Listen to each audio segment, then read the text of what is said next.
Well, today we're going to talk about Parkinson disease. Parkinson disease is a chronic and degenerative disorder of the central nervous system, characterized by the progressive deterioration of a brain region called the basal ganglia. Who names this? I don't understand. Who named this? Basal ganglia, which play an essential role in the movement control. It is the most common cause of a group of symptoms known as Parkinsonian syndrome. The characteristic signs of this disease include a combination of severe motor disorders, akinesia, which is the absence or a strong reduction of movement, accompanied by bradykinesia, meaning an abnormal slowing of movement, and hyperkinesia, which is a reduction in the amplitude of movement. Another major symptom is plastic rigidity, which is a stiffness of the muscle that resists passive movements, given the sensation of manipulating a lead pipe. Finally, there is often a resting tremor, meaning involuntary shaking that appears when the muscle is at rest and disappears or lessens during activity. These motor disorders are mainly due to a dopamine deficiency, which is a neurotransmitter essential for transmitting signals in certain areas of the brain that control the movement. This deficiency is the direct result of a neurodegenerative process. The nerve cells that produce dopamine gradually degenerate and disappear. When it comes to diagnosis, it's primarily clinical. No additional tests are necessary when the presentation is typical.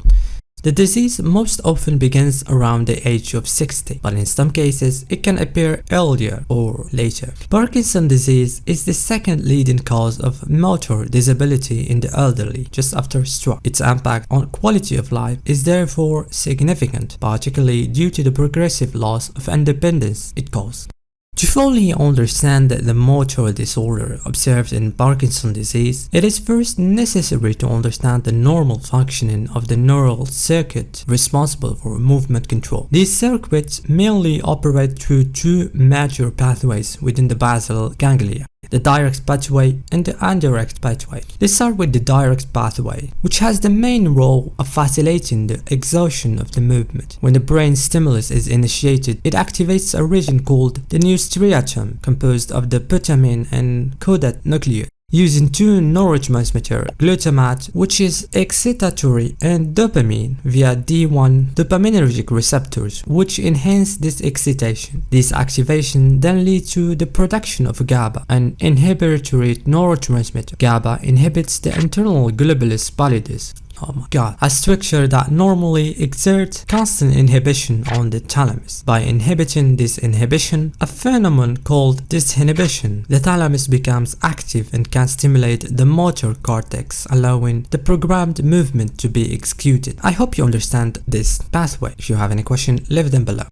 Now let's talk about the indirect pathway, the movement inhibiting pathway. In contrast, the indirect pathway aims to suppress inappropriate movements. Here too, the brain stimulus activates the new striatum, but this time via D2 dopaminergic receptors, which have an inhibitory effect. This activation is also enhanced by glutamate and leads to the production of GABA. GABA then inhibits the external globulus pallidus, which result in the activation of the subthalamic nucleus. This subthalamic nucleus in turn stimulates the internal globulus pallidus, which further inhibits the thalamus. The result, the thalamus is suppressed, preventing the initiation of the movement. Okay, hope you understand this. Now, what happens in the Parkinson disease? In Parkinson disease, the substantia nigra, or what we call locus niger, a brain region rich in dopaminergic neurons, is progressively destroyed. This leads to a significant lack of dopamine, thereby disturbing the balance between the direct and indirect pathways. In the absence of dopamine, the direct pathway becomes underactive, while the indirect pathway becomes predominant. This imbalance results in a general decrease in motor activity, which explains the major symptoms such as slowness and stiffness of the movement. However, it is important to note that this model does not fully explain the resting tremor, nor the non-motor symptoms such as sleep disorders, anxiety, and cognitive disturbances. These manifestations suggest the involvement of other brain structures and more complex mechanisms in the disease. I hope this video was helpful to you and you understand what I mean. If you have any questions, no matter matter what. If you have any comment, just leave it below. Thank you so much for watching till the end, and I'll see you in the next one. Don't forget to subscribe, because in the future we will talk about clinical symptoms and treatment and other stuff, and some exciting videos are coming along the way. I'm very excited to produce these videos. Thank you so much for watching, and I'll see you in the next one. Bye bye.